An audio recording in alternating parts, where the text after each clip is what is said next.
Hi, everybody. I'm Sasha White, and welcome to the Crossroads podcast on plebity.org.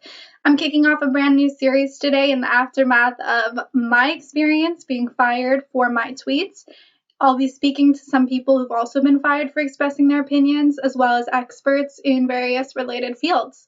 To kick it all off today, I have a conversation with Helen Joyce, executive editor at The Economist, who is also currently writing a book about gender identity ideology. Helen is extremely well informed on this topic. She's witty, funny, compassionate, and she also happens to have a background in mathematics. She has a PhD in math. So the way you're going to hear her lay everything out today is very well reasoned and logical. I hope you enjoy listening to the interview as much as I enjoyed speaking with Helen. And please check back in here on plebity.org for more episodes coming soon. So, Helen, the first thing that I want to ask you about is how you initially got into this whole gender debate, because I find it really interesting that you didn't necessarily enter with an ideological stance initially, but you have a math background and you noticed something a little amiss going on in the gender world. So could you tell us about that?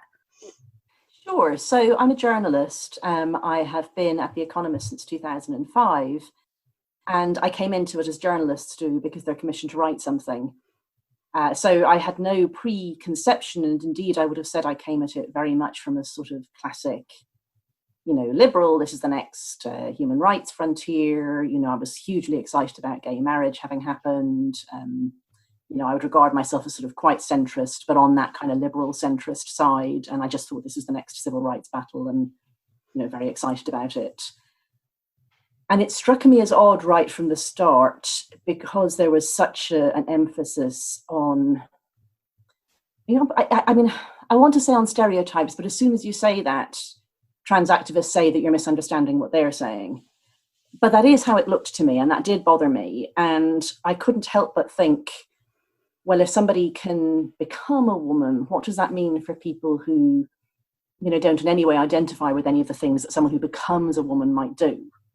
But they're just women. I mean, you just are a woman as far as I was concerned. So, it's not even something that you need to give any thought to. It's just a fact of life, But I just thought I must have got it wrong somehow because everybody seems to say the opposite. And it just seemed to be just such a massively bigoted thing to say that I just thought I must be missing something. And I tried to write a piece that kind of found a way through that. And looking back, I don't think I was wildly unsuccessful, but it obviously wasn't a massive success either because I just didn't understand what was bothering me so much.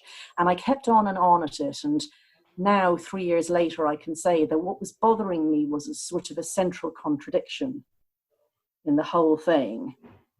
And it is back to this definition, like what is a woman? If a woman can be anyone who says they're a woman, then a woman is not a meaningful word.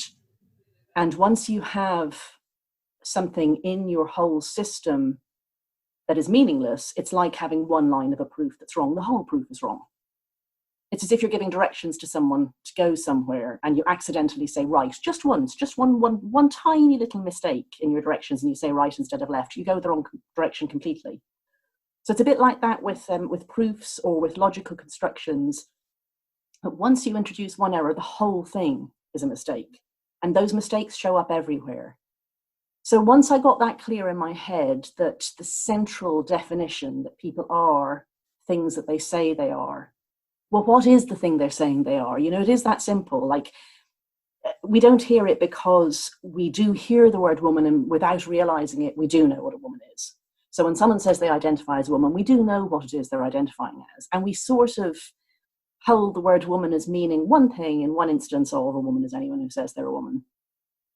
And a different thing in the other instance of a woman is anyone who says that they're a woman.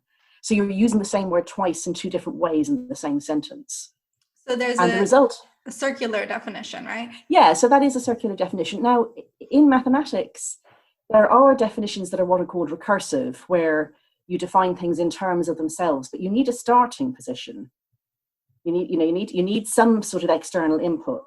You can't just have a hermetically sealed circular definition. So if you replace the word woman with just a meaningless set of syllables, like if you just say blump, and you say a blump is anyone who says they're a blump, well, you've given no information whatsoever there. You don't know what a blump is. So the reason that we hear something when somebody says a woman is anyone who says they're a woman is because we do know what a woman is. So that image just comes to our heads without us meaning it to. And so we think we've been given something, some information here. And, you know, when there were only a few, tiny few people who identified as members of the opposite sex, it kind of didn't matter. It was like homeopathic quantities. Like, it didn't make sense, but it didn't change everything. But now there's quite large numbers of people, but more importantly, they're rewriting all the laws.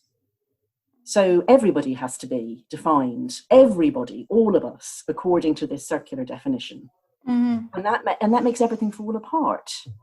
Right. So from what I've seen there, when the circular definition is given, there's kind of only one way out of it that is given by sort of what I would call the gender identity ideologues, which is the stereotypes, right? So it's what is a woman? Well, anyone who feels like, anyone who identifies as a woman. And then, but what does it mean to identify as a woman? Well, it means maybe a certain set of things that we might maybe consider stereotypes if you're a feminist or even just a woman, regular woman.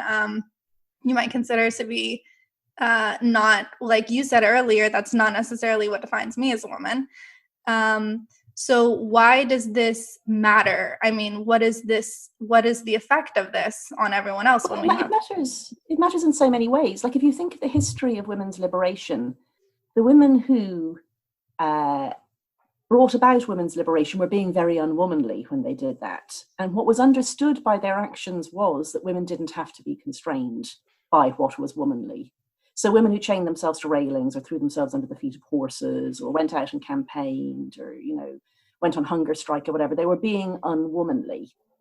And if you define woman by stereotypes, what you're saying is that they're not women anymore. But if you leave them in the class of women, what you're saying is, oh, women don't have to be restricted the way that I thought they had to be.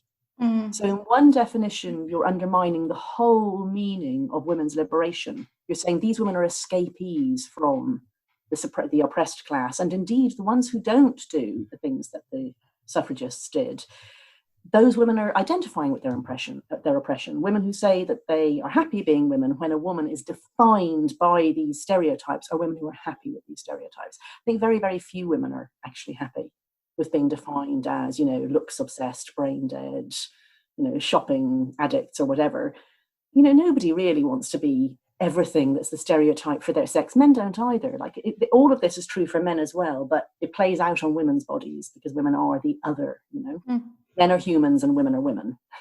Right. So, okay, can we talk more about that? Because that makes me think of, you know, Simone de Beauvoir, the Second Sex, and how she starts that book by explaining with biology, with talking about how, in a way, women are defined by our biology, but that it shouldn't mean the definition of womanhood that society gives us.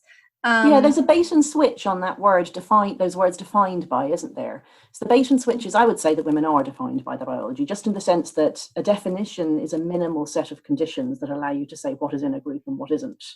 So if I were to define human beings, I'd be defining them just by, you know, something that no other animal has. I'm not enough of a biologist to say what that is, but we're Homo sapiens, and you'd say something about Homo sapiens that was a physical reality, you know? And so for a woman is just defined by the thing that makes us the female of the species and not the male. And men are defined by the thing that makes them the male and not the female. That doesn't mean that you're defined by the other definition of it, which is that you're restricted to. I mean, to me, a woman is somebody with any behavior, any skills, any interests, just any human being. It just so happens it's the female type. And the same for men. I don't feel defined by my genitalia or my reproductive system or the fact that I have a womb or the fact that I've given birth twice or any of those things. Those are just things that happen to people who are female, and I'm female, so they happen to me in particular. They don't mean that I can't work or that I don't have a PhD in mathematics or anything like that. And this is quite obvious, you know, but the number of people who seem confused by it constantly surprises me. I'm not sure how. I think it's a quite deliberate attempt to confuse people because it's not hard. Right. The reaction that I get a lot when I talk about this with people in real life is sort of, well, why can't we just let people live? You know, some people feel that they want to either explore those stereotypes, or maybe they don't say it like that. They don't feel right in their body. They feel discomfort with their sex body. How do we accommodate those people who certainly do deserve rights and not to be discriminated against on that basis? And at So the there's same sort of, there's sort of two questions in there, and one is about the stereotypes, and I absolutely encourage anyone to play with this thing called gender as much as they like. It never really massively appealed to me, but I'm a child of the 1980s. I was a teenager in the 1980s, and it was all about Boy George and Adamant and people like that, who definitely gender fucked, as they say, or David Bowie. And that was brilliant, and I admired them. I hugely admired Eddie Izzard, the comedian, when he used to say, these aren't women's clothes, they're my clothes. He understood that he was a man, and by wearing them, he turned these clothes into a man's clothes. Right. And he wore his lipstick, and he called himself the man in a dress. And I loved that. I thought, what an adventurous and interesting man he was to allow himself to do what he felt right. And then he started to call himself a trans woman, and I didn't like that at all anymore. It's just, in what sense can he be a woman other than these things that he's adopted, which I was totally happy for him to adopt. So that's an answer to half of your question, which is very happy for people to do what they like. It just doesn't change which group they belong to. I like to think that they're expanding the bandwidth of the group that they're in. And that's wonderful. Right. I applaud it. The other half of the question is the people who are not happy with their sexed bodies. And of course, those people deserve human rights. Of course, those people deserve medical treatment. I would question that that's a sort of a given thing about them in the way that, say, having multiple sclerosis or cancer is a given thing about somebody. I mean, these are feelings and mental states, and they don't arise out of nothing and nowhere. They arise in a society that you're in. So what is it about the society that you're in that has made you feeling these things about yourself? It could be that they arise from nowhere. It could be that there are people who, if they were on a desert island on their own, would still feel wrong about their sexed body. But I do wonder. I really do. Because it's not something that's a steady thing through history. Like, you often hear this thing, there have been trans people through history. There's zero evidence of that in the modern sense. We have no evidence whatsoever that there are people who say, my gender identity is the opposite, even using different words. There have always been cross-dressing men. There have always been, in lots of places, a sort of a third category for homosexual men who are not seen in some societies as being fully men. And by the way, I really object to that too. But so those people, they're not seen as women, but they're seen as a third category. So there are these sort of gendered categories around the place. But which one you end up with depends on the society you're in. So it's just not the case to say, there are people who are going to be very unhappy with their body and we deserve to allow to treat them. They deserve to be treated. Well, they do deserve to be treated, but why do they feel the way they do? What's wrong with our society? What are they saying about our society? Is there a different way we could treat them? Could we help them to reformulate the feelings that they're having? Are we sure that this is just a phase? Because it could be if they're young in particular. We know that it probably is a phase if they're young. So about that sort of social aspect to being transgender or having gender dysphoria, how does that come into play? Because, this might not be a perfect comparison, but looking at something like anorexia, which is a psychological condition that manifests physically, right? It's not something where we would treat it by affirming the person's view of themselves. Is that at all, do you see that as something comparable, like that you said there could be other ways of treatment? What do you have in mind? So just because we don't treat anorexia by affirming people doesn't mean that we shouldn't treat something else by affirming them.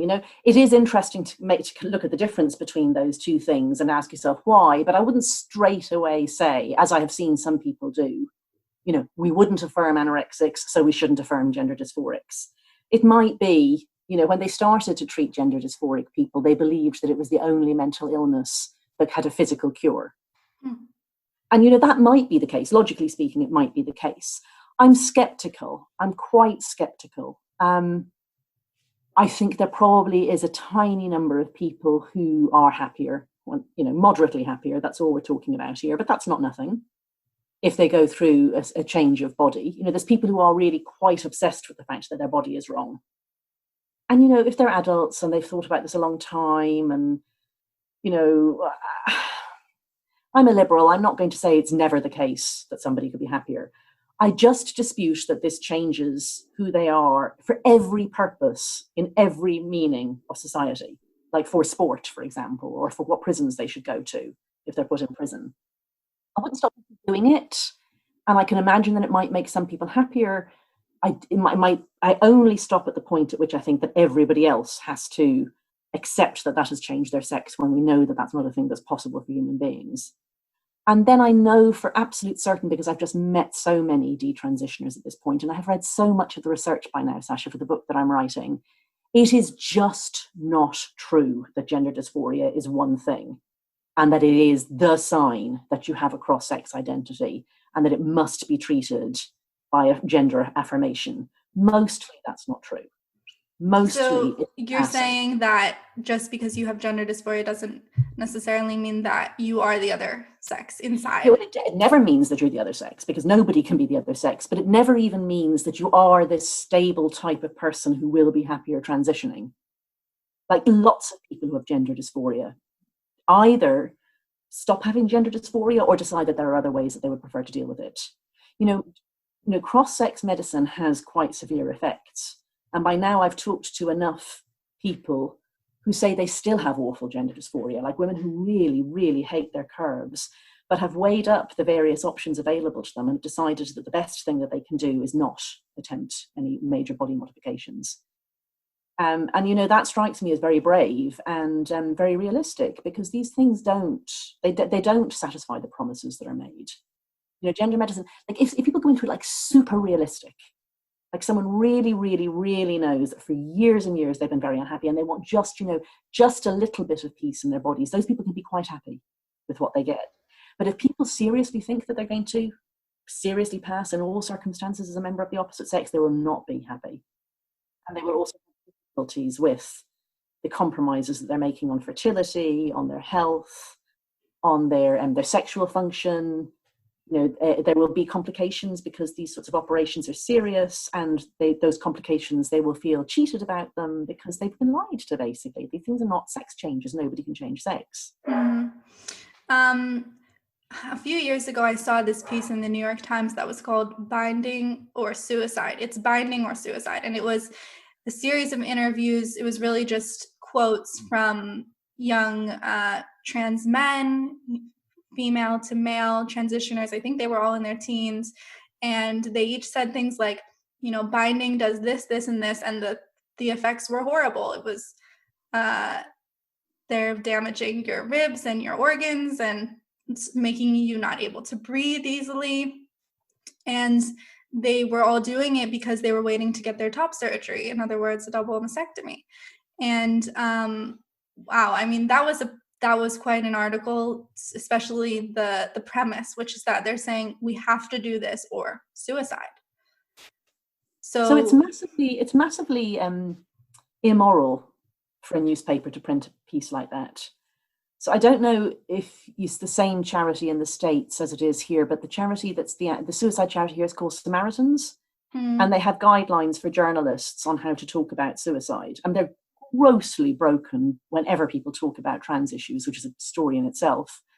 But they say you should never attribute suicide or suicidal thoughts to just one thing, because what we do know about suicide is that people who kill themselves, there's never just one thing. You know, they'll say maybe, you know, I'm killing myself because my wife left me, or I'm killing myself because I'm in debt, or something like that. A lot of things bring people to the point of suicide. There's a long story there. And suicide is awfully contagious. There's a lot of studies of that too. People read about suicide and they read about suicidal ideation, and then they copy the specific methods even. So you're not meant to give details about the way that people have killed themselves. You're not meant to attribute suicide or suicidality to specific things. And you shouldn't be glorifying it in this way. You know, the whole article is grossly, grossly immoral. But if we look at it on its own terms, I mean, teenagers think a lot of things will cause them to commit suicide. I mean, you know, teenagers say very overwrought things, and they even mean them at the time. It's part of being a teenager. It's quite manipulative as well. I mean, I don't mean that to be totally pejorative of teenagers, but teenagers can be quite manipulative, and it's part of the phase that they're in. Mm-hmm. And the attention is a real need for teenagers to have attention. Yeah, attention and to get people to hear them and take them seriously and take their feelings seriously and so on. So these girls they've become overwrought by each other, by a narrative about the importance of binding, by a whole societal discussion. And I don't doubt they feel very bad. I don't doubt at all that they think that they need to do this to stop themselves from feeling suicidal. But it's a real maladaptive coping mechanism. And it's been suggested to them by the culture that they're in. And that article is part of that culture. That article is part of what will have caused other girls to do this who would not have done it. And I really, really wish people like the New York Times wouldn't print things like this. It's a disgrace. And then what about male to female, so trans women? Because a lot of the discussion centers on them. And when we look at the issue of the law, so in the United States, sex is a protected characteristic in law. And so that means you can't be discriminated against on that basis.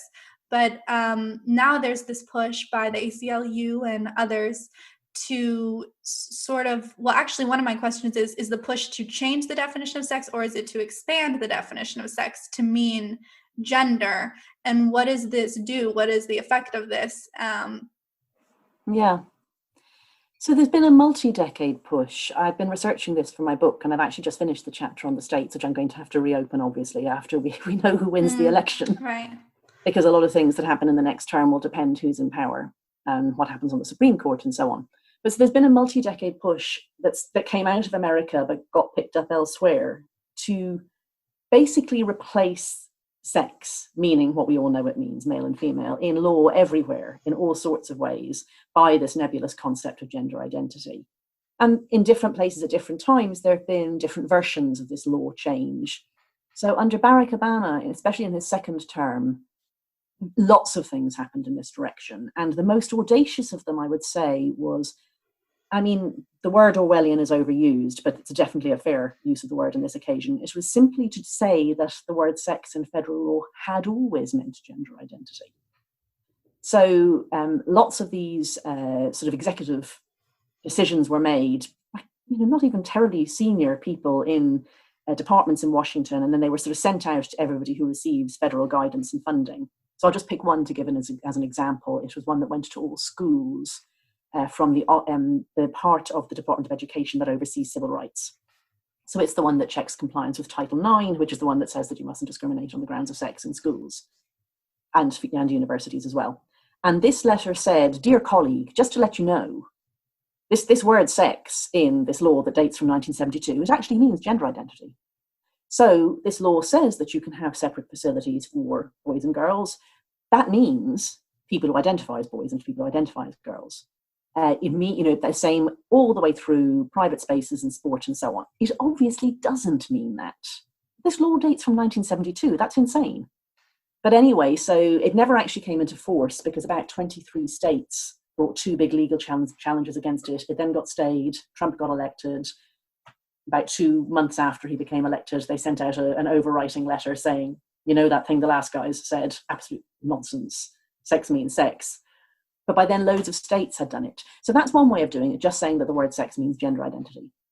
And then there are various other pushes. That's the most audacious of them. And it always, of course, brings you into contradictions, because what is this thing? Like you say, there's this word sex. Well, what sex means is the sex that you identify as. Well, what was the first sex that you had? Well, it was a sex that you were assigned at birth. You were assigned a sex, and then you grow up and you know what your real sex is. Well, what's sex? It's just got this circularity about it. Right. But that's the guidance that went out, and that's the push. That's very much the American version of it. There are other versions. Is the phrase assigned sex at birth taken from intersex conditions? Why is that being used for everybody? Well, if you want to use the word sex to mean two different things, the thing that doctors recognize that you are, it's not even at birth, is it anymore? It's usually when you're about, 13 weeks in the womb, or even earlier if your parents have a blood test. So if you want to use the word sex to mean that, and then you want to use the word sex to mean the thing that you say that you are, you have to denigrate the first one of them. So you say, doctors, they assigned a sex to you at birth. They took a quick look at you and they decided that sort of body like 99 or 98% of the time turns into a boy or turns into a girl. So we'll give it a provisional sex. We'll say, this little character with a vagina, that's provisionally a girl. This little character with a penis is provisionally a boy. And then they'll tell us when they're older. That's the idea. How they're meant to know given that all they know about boys and girls is that they're people with penises and vaginas. I can't imagine. But anyway, that's the idea. And the first places that the words assigned at birth were used was in the treatment of intersex people. So intersex is this incredibly misleading term. It's an umbrella term for about 40 different conditions, almost none of which actually raise any doubt about what sex somebody is. There's only a couple of them that are quite genuinely confusing, like where you have somebody who's got male chromosomes, but really a female phenotype, female body type, or vice versa. Mostly it's just, this person, is a normal female, except that their womb never grew, or something like that. Okay. Or they're a normal male, but they have a very tiny penis. Those things don't turn you into any nearer to the opposite sex, Right. But those people in the 1960s and 70s, some of the earliest gender identity monsters, I'm willing to say, really felt that they could turn those children into whichever sex they chose. So in particular, little boys who had micro penises, they'd just chop the penis and testicles off and call it a girl. And then they believed that they could assign the sex girl, assign the sex female to that child, and that if they did it early enough, it would be fine. Okay, and then if obviously, they raise... gross human rights abuse, obviously. And then recognized as such. So if they raise the child in the female gender role, that there will then be no difference? Exactly. I mean, of course, this child will be sterile. Yeah. Somehow that didn't seem to bother them. But I mean, I can't imagine thinking like this. And quite a few of the parents that they tried to persuade to do this couldn't imagine it either and said no. But some of them thought, well, the doctors know best, and did it. And it ended very tragically for some of those children. And there does seem to be a confusion between, I mean, maybe from a lot of different people on different sides, but the difference between sex and gender. So when there's this phrase used, assigned sex at birth, are they maybe I'm attributing something to them that isn't correct, but are they maybe trying to get at something about the fact that we are assigned a gender role from birth? We know from studies that even baby girls are treated differently than baby boys, where, they'll see the baby girl, oh, she's so pretty and delicate. And the exact same baby in a study, they said, oh, if they were told he was a boy, he's so strong and look at his big hands and everything. So we know those things shape us hugely. I mean, how does that, so is that gender versus sex? Yeah, it's such an overdetermined word, isn't it? I mean, some people just use it to mean sex. They just want to say the word sex. So they say gender instead, like they say the gender pay gap when they mean the sex pay gap. And then, some very hardline radical feminists will say to you that there's, no emotional or psychological difference between men and women, and that it's all socially constructed, and that social construction process is gender. And I think this is probably nearest to my position, I know that we are evolved animals and that we are primates and that we are mammals, and that, it is a fact that all sexually reproducing species that we know of have some behavior and attitude differences between the two sexes. And that makes sense because the sex roles are different. So evolution would act differently on the two sexes. So you could say that gender is that difference, that gender is the psychological difference between being an evolved mammal male and an evolved mammal female. And then yet again, you could say that gender, I mean, some people I've heard say, sex is the reality, patriarchy is the prison, and gender is the bars. So gender is the thing that pins you into being a certain sort of person just based on what body you are. I mean, it's such an unhelpful word as a result. All those things are true. Well, the bit about us having no differences, that's not true. But certainly we do respond to other people's expectations, their gender expectations. I just don't find that this is a very helpful thing to say about who we are. I understand that the things around us do make us who we are. I mean, every one of us is shaped by, our family circumstances, or how our race or our sex are treated in our society, and all of that sort of thing too. And if people just said, oh, well, gender is one of those things, it's like racial expectations or, national expectations or something like that, I wouldn't find it hugely interesting, but I'd say, yeah, that sounds about right. Why that has to become the way in which we categorize people just passes me by, because it seems such a shaky and nebulous concept, and also so personal. Like, I think to say that it's what makes you, whether you're a man or a woman, or whether you're a non-binary or something like that, it's like taking something that's outside you in society and putting it inside your head. saying it's who you are. Not really. It shapes who I am, sure, but it's not this thing in me. I haven't turned it into a soul of mine or something. Right. So there's this difference between saying I'm a woman, full stop, now I can be whoever I want to be, versus I am a certain way, so therefore I am a woman. Yeah, exactly. And that was kind of what Simone de Beauvoir was getting at. I realised that we kind of wandered off the second sex, and there were things we probably both wanted to say about that, because it's often misquoted. Like, she starts by saying, I mean, there are different ways of translating it, but something like, one is not born, but one becomes a woman. And what she means by that is that, by the time a female infant has grown to maturity, to be a woman, so many things have happened to her because of the society that she's in. And all of that has put this womanhood or womanliness on her. She didn't dispute that she was born a female and she remains a female. Those things happened because she was female. She's not saying that somebody else can identify into them. I mean, a male can't identify into the same oppression as a female. It's not possible. Or indeed, the lovely things about being a female. There are nice things about it too. I don't always want to talk in this victimhood way that we can tend to. On this subject, we have to focus so much on the hard things about being a woman. We have to keep saying, look, we're weaker, look, you can rape us, look, male violence is a thing, and all of that's true. But I can see why some young women in particular find all of that terribly unattractive and think, like, I don't want to identify into being this character that, is constantly facing sexism and so on. I'd rather an ideology that allows me to imagine I can be anything, like including even a man. I'd rather maybe, enjoy being young and beautiful and then be a man or something. It's all a lie, but I can see why it's attractive. Mm-hmm. So, I mean, something that caught my eye a while back when I first started looking into these issues is that I thought that the ideology that says you can change your gender is really putting us back into these boxes. That like you said, in the 80s, there was all this gender bending and people didn't feel the need to say that they were actually switching sex in order to just break out of the stereotypes for men to wear so-called women's clothing and vice versa. So, I mean, do you see it like that? Do you think? Yeah, definitely. Mm-hmm. Definitely. I mean, how anyone cannot? Logically, that's what it is. Mm-hmm. Like they can say it's not, but it bloody is. It's actually very depressing. You think, you think it turns out it's not true that we can make advances and then just bank them and move on and make the next one. We're undoing so many good things that happened. Right. I'm old enough that it really wasn't the case that little girls were put in pink when I was small. And it makes me sad. They're so much more limited now. Everything is gendered now. And I think that's bad. And I think it probably increases gender dysphoria. So there is a thing that's important to say about gender and even gender identity, which is there's a sense in which it's real. So this is difficult to explain, and I'm still struggling to find a way to say it. But if you think about those cases of those little boys with micropenises who had their penises chopped off and were assigned female, a lot of them were very, very masculine and insisted that they were really boys. And actually, their parents ended up having to tell them the truth.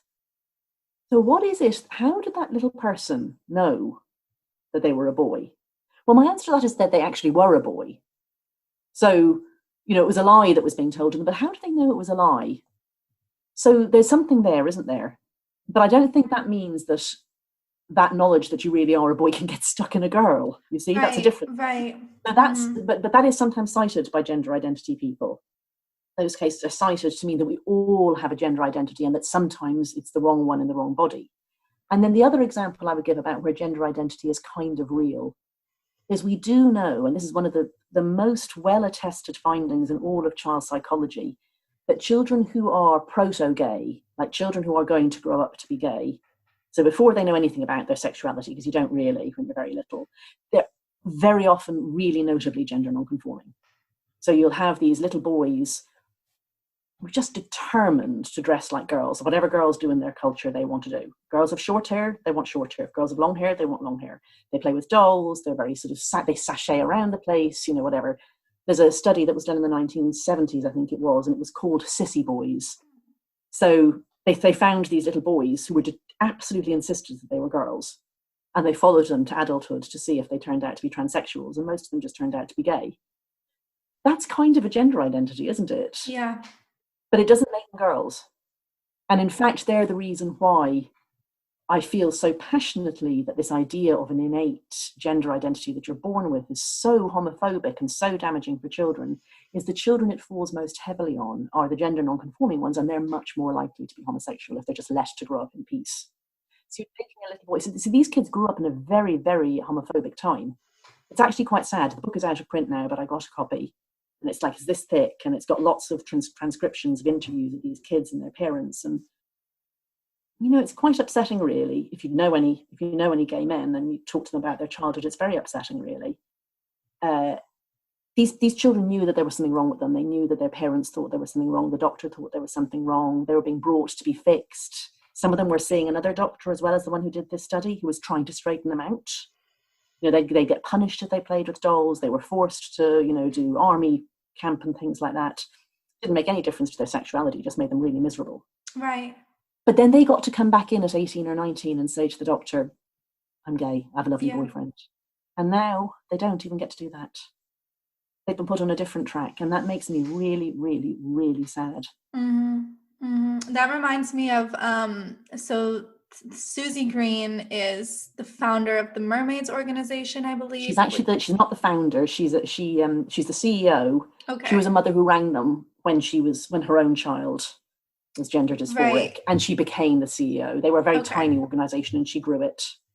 Okay, and she gave a TED talk where she talked about her son's experience, her trans daughter's experience, and that when her kid was a little boy, that her and the father took away all the girls' toys and wouldn't let him play with the toys and punished him.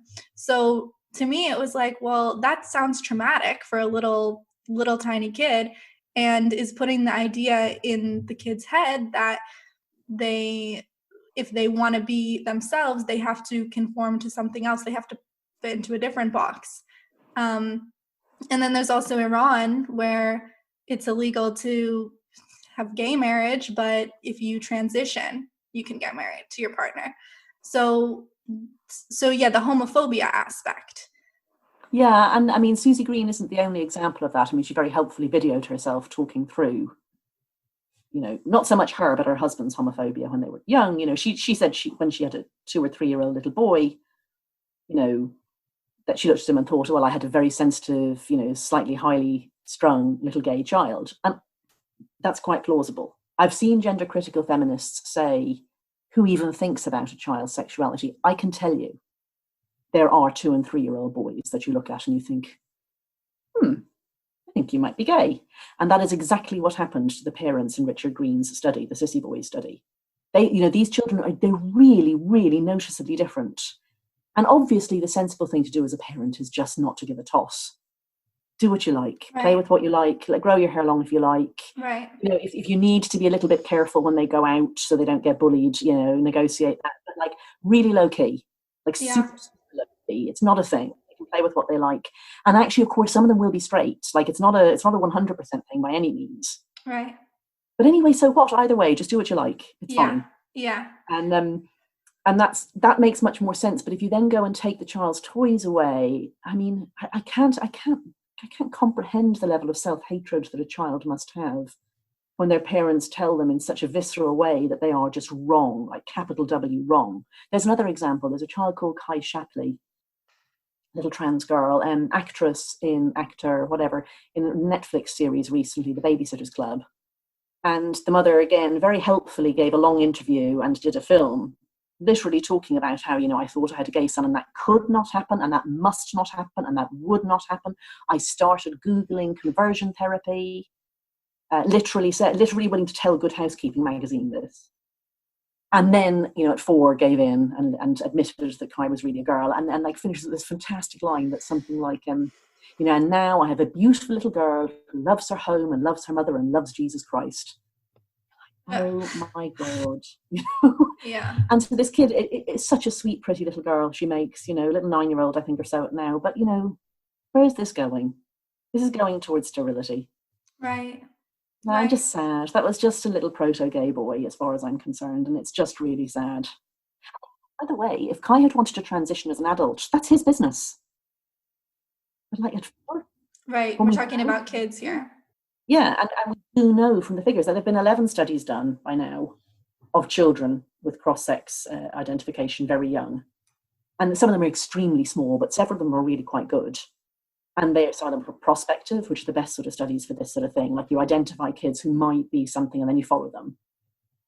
And in not a single one have a majority continued with the cross-sex identification into adulthood. Most of them give it up around puberty. Okay. So we know that you should not be putting children on this path, and yet we're doing it. Mm-hmm. And do you see that as changing anytime soon? I mean, we're starting to fight back good and hard here in England. So why? I mean, I've been thinking really hard. This all started in America, this whole ideology. It all came out of America. And I mean, you guys are a bit crazy. Sorry, I'm joking. I won't deny it. But, there's a mixture of reasons, like to do with your political polarization, that this has not been properly examined. It's been accepted as part of a package of progressive policies. Right. And, different countries have different packages that are offered by their politicians. So, in America, you have a bunch of rows that no one else in the rich world has. Like you've rows over gun control or over universal health care. You still have a row over abortion. Those things are just completely settled everywhere else. So your politics are a bit different, and people's identifications with whether they're, liberal or conservative, or whether they're left or right, those things, they do vary anyway from country to country, but they're rather specific in America, and they're quite tribal. So, like more so even than in other places. So I think it's harder for a feminist woman in America to examine the bundle of policies that have been handed to her by the liberal side. Because the other side are the side that want to take away your contraception, your right to abortion, they're the side that are against gay marriage, Right. So you just have to take this bundle. And I see that. I can see why you'd have to take that bundle. The other bundle doesn't look very attractive, maybe. But in that bundle is this horribly regressive homophobic ideology. So in the UK, we don't have the same bundle, really. And there's more fluidity in politics. And we don't have the same, they're going to take away my abortion rights. They're not going to take away your abortion rights. That's settled. It's a long time ago. It's just not even an issue. So you can look and examine more carefully the policies without feeling that you're betraying everything about feminism. And that started to happen very much, really, in the last few years. Yeah.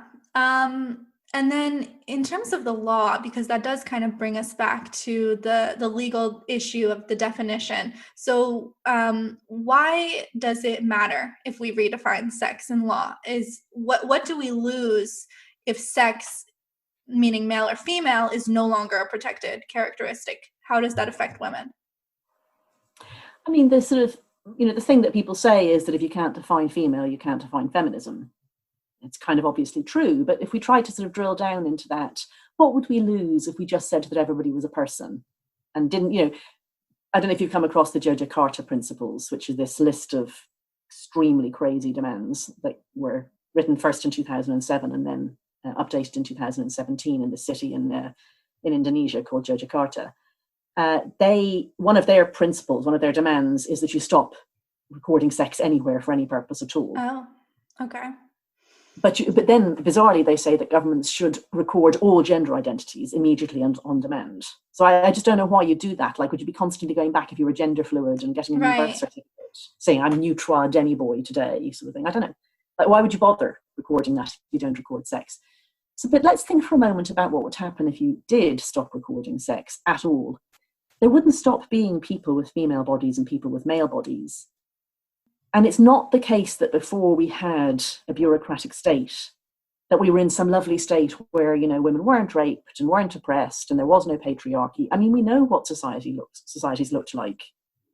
Actually women need the protection of the law if they don't want to be married off against their will by their brother or, just raped, stolen from one village by another village and raped, that sort of thing. There would still be male and female people. And by stopping recognizing that at all, we wouldn't make it better for anybody. I really don't see why we would. That is a kind of queer theory way of thinking about it, a very postmodernist way of thinking about it, that if you stop talking about something, it stops existing. In that way of thinking, we bring oppression into being by our discourses. We talk into existence the structures in society, the racism, the sexism, the whatever isms, I just don't think that's true. Right. I don't think that men would go out onto the street like male human beings that we don't know what sex they are because we haven't written it down and B, just completely different towards the females that they meet, because neither of them has written down their sex, So we would not gain anything. We would not stop the bad things from happening by no longer recording our sex. And we would lose the ability to think about, well, what do we want? What is happening to males and females? What do male and female people need? Because male people have needs too, by the way. Like, male people like being on their own without women sometimes too. They also have privacy rights. Like, we talk about this as if it's only women have privacy rights, but it's not true. I mean, ours are kind of more urgent, but I also feel for men in this. When I started writing about this subject, and I talked about it a fair bit in work, one of my old friends, whom I hadn't seen for a while, walked past me in the corridor, and without even saying hello, he suddenly said, "Helen, we don't want you in our changing rooms either," and went on. Yeah. It's like, I know you Right. don't. I don't want us to be in there, Right. So if we stop saying that we're male or female, it doesn't change us being male and female and having needs that are different because we're male and female. So that's what we lose if we stop being accurate about this. We lose the opportunity to do and to make the things that male and female people need. So are you saying that there's actually a material reality that exists outside of what we call it? You know what? I mean, I sometimes will give funny examples. You put the two gerbils in the same container and you feed them, and sometimes some little gerbils come out and sometimes they don't. We have no way of knowing why. I know. I mean, and this sort of incredibly racist idea that some of the queer theory people have, that all of this sex binary is a construct, a European racial construct thing that was imposed on the colonies. Like, what do they think happened in places like India and Africa before the whites arrived? Do they sort of bump up against each other in different combinations and see if occasionally they got babies out of this? It's just mad. Yeah. And one thing that I do want to touch on a little bit is the nature of this whole debate. So again, when I talk to people, just sort of normies, regular people who don't know what the hell is going on. Such a good idea to do that. Yeah, especially now since I've sort of been like outed as a TERF. But I mean, I wouldn't call myself a TERF, just to clarify. Oh, come on. I think we're going to have to. Some people say turban, yeah, exactly. Right. Whatever. Yeah. Because at a certain point, you kind of just have to roll with it. But so they kind of perceive it as like, why are these two sides just shouting at each other? I don't necessarily see it like that because I've been in the debate. But yeah, what would you say to them? I mean, little example, not to rag on Philip Pullman, the author, but he does tweet sort of these, what's going on? I'm just want people to be nice to each other. Like, explain to me what's going on. And he purports to stay out of it, but he kind of gets into it, and then everybody gets mad at him from both sides. But so yeah, what would you say to that sort of, why is everyone being mean to each other?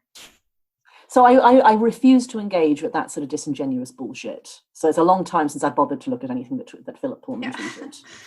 It just enrages me. It absolutely enrages me. I mean, imagine saying, why is everybody going on about Israel? Why can't they just all be nice to each other? What's that business about, Iran and nuclear weapons? Just be nice to each other. One guy, somebody I had actually formerly respected, did say to me once, but the problem isn't trans women, Helen. The problem is the patriarchy. And I just thought, can you imagine saying that about anything else?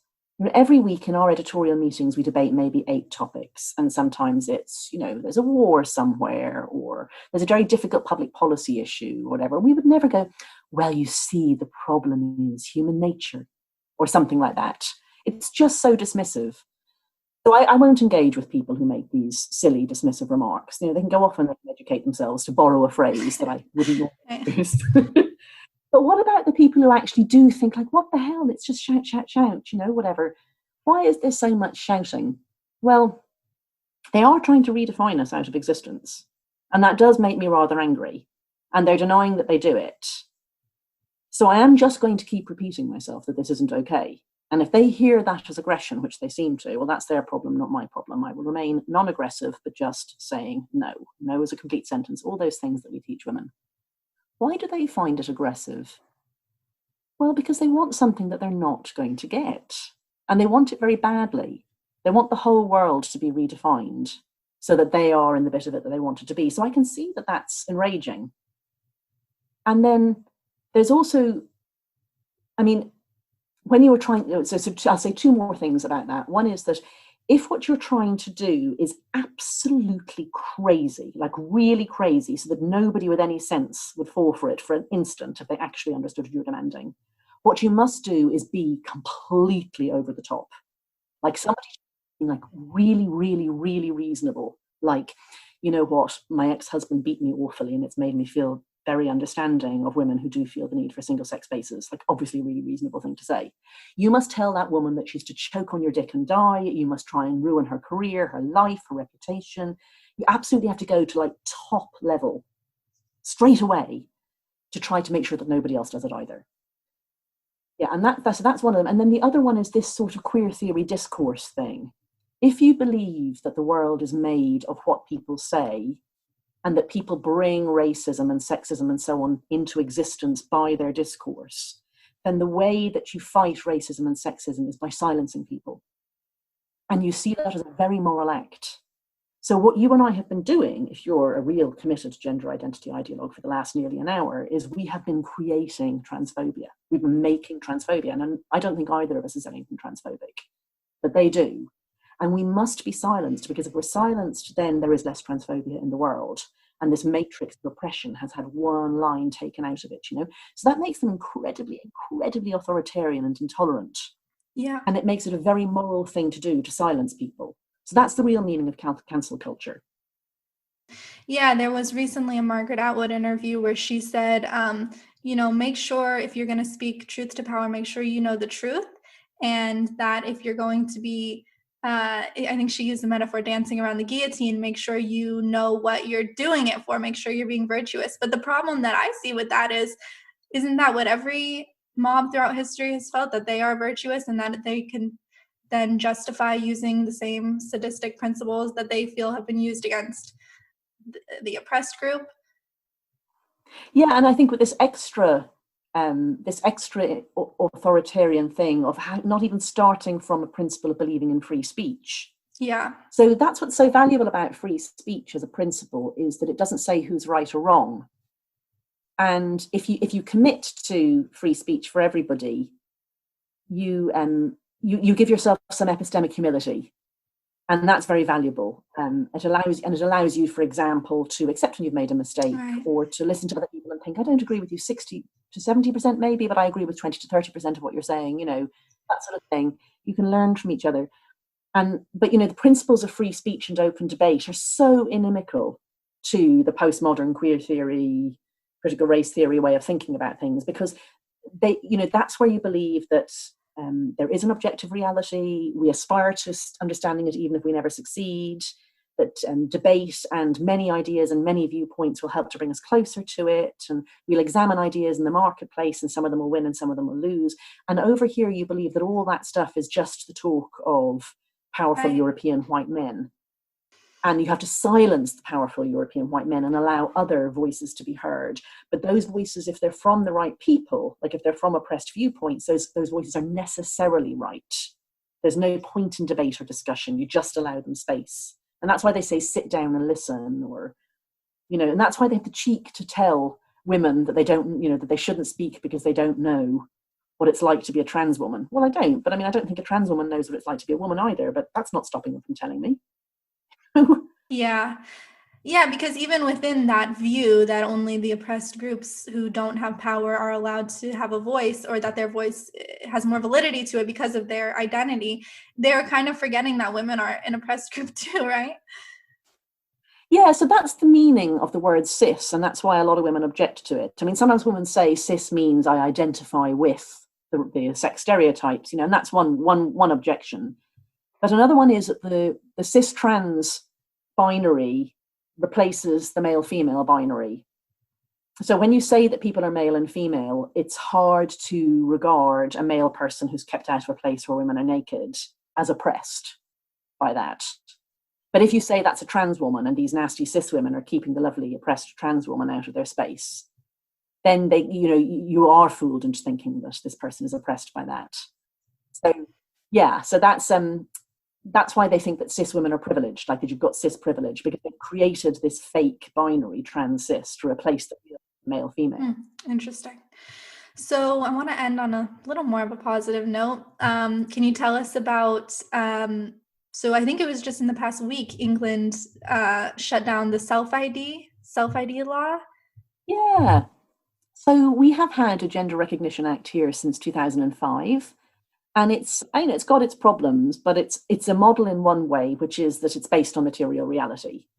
So it does allow people to change their legal sex, and some people think that's a bad idea, but it recognizes that it's their legal sex, not their actual biological sex. And and there's a gatekeeping process. You have to be 2 years, number of doctors, blah, blah, blah. So only about 5,000 people have ever used that. So as I mentioned, there's been this big international push to change laws, and those people, they're always producing these model laws and always trying to present them as best practice. And every now and then they get somebody to bite. And in 2015, we had a new government, and the Minister for Women and Equality, she bit. She believed that this was her next cause. She wanted to have a legacy, I've been told. She wanted a human rights legacy. So the young women working for her said to her, oh, trans women, very oppressed. It's terrible. Imagine having to wait. They're really women inside, blah, blah, blah, all that stuff. And she fell for it. And she did but you have to do a consultation. So she put out a consultation expecting to rubber stamp. And then a whole load of, really feisty grassroots women's organizations got going and started to hand out leaflets and saying to people, do you think that people should be able to just change their sex by asking? The thing is, nobody sensible believes this anywhere. Every time you do a poll and you actually say what you're talking about, people don't think it's a good idea. And that's true in America as well. That's true even in California. And so, it became clear that this was going to be a real vote loser, is the best way I could describe it. The Labour Party has got captured on us. The Liberal Democrats, who are our third party, have got captured. But the Tories, this isn't their kind of thing, really. Like, they thought that it was a cheap, i.e. free, liberal-looking policy that young people would like, and that they could just do it and nobody would mind. It was just a cheap, easy win. And then they discovered that actually it's the sort of thing that when your campaigners go out and knock on doors, you'll have somebody going, are you the party that want teenage boys in my daughter's dressing room? And so they came back from the brink, and there were loads of machinations in Westminster behind the scenes. It's been a year that they've been trying to find a way to row back. And they finally succeeded, and they said they were going to leave the law the way it is. So the way it is, it's much, much better than the law in the US. We have had protections for trans people about discrimination since 2005. So it's called gender reassignment. That's a protected characteristic in British law, and it has been for 15 years. So you can't fire somebody because they're trans. You have to let trans people dress as they wish in the workplace. Bullying because somebody's trans is an aggravated sort of bullying, etc., etc. All the sorts of protections you'd want for a trans person, we have. But it's not because they're the opposite sex. Right. It's a completely separate protected characteristic to being male. Yeah. So when you if you imagine that you've got some bully in work who's mocking the trans person's appearance, that's a bad thing that they're doing, and that's discrimination. But it's not because they're woman or man, it's just because it's a separate characteristic. It doesn't mean that they can use the facilities for the opposite sex. It doesn't mean any of those things. It doesn't mean they've changed sex. It just means that they're doing something that they shouldn't be discriminated against for, which I completely agree with. Right. Yeah, I wonder, I need to do more research on this because it's complex, even since I've just started to sort of scratch the surface of the discrimination law here. And it seems like maybe a common sense solution would be to add a protected characteristic after sex, like how you're saying you guys have that. You have gender identity. Yeah. So instead of redefining sex. Well, it's not called gender identity, quite importantly. Gender reassignment isn't a great word, but what it should be, in my opinion, is gender nonconformity. Okay. That should be the protected characteristic, because that would be really good. It would protect also like hyper butch lesbians or very, very, camp gay men who can be quite badly bullied because of this. Now we have a protection on sexual orientation, and that probably would cover those people. But, gender nonconformity is the thing, the concrete, objective thing that people bully or harass trans people for. Right. And laws should be based on objective things. Yeah. Well, to end with, can you tell us when we can expect your book to come out? I can only say during 2021, and I really hope in the first half of it. I am nearly finished writing it, but that will be a quite quick turnaround in publishing terms. I mean, it's normally a year from when you file your manuscript to when it appears, and my publisher has said that they will try and hurry it out because things are happening. Yeah. You know, it's all over by the time my book comes out. I don't really think that. Yeah, not quite, but no. Well, thank you for having me on, Sasha. Thank you so much, Helen. You're not defined by your things.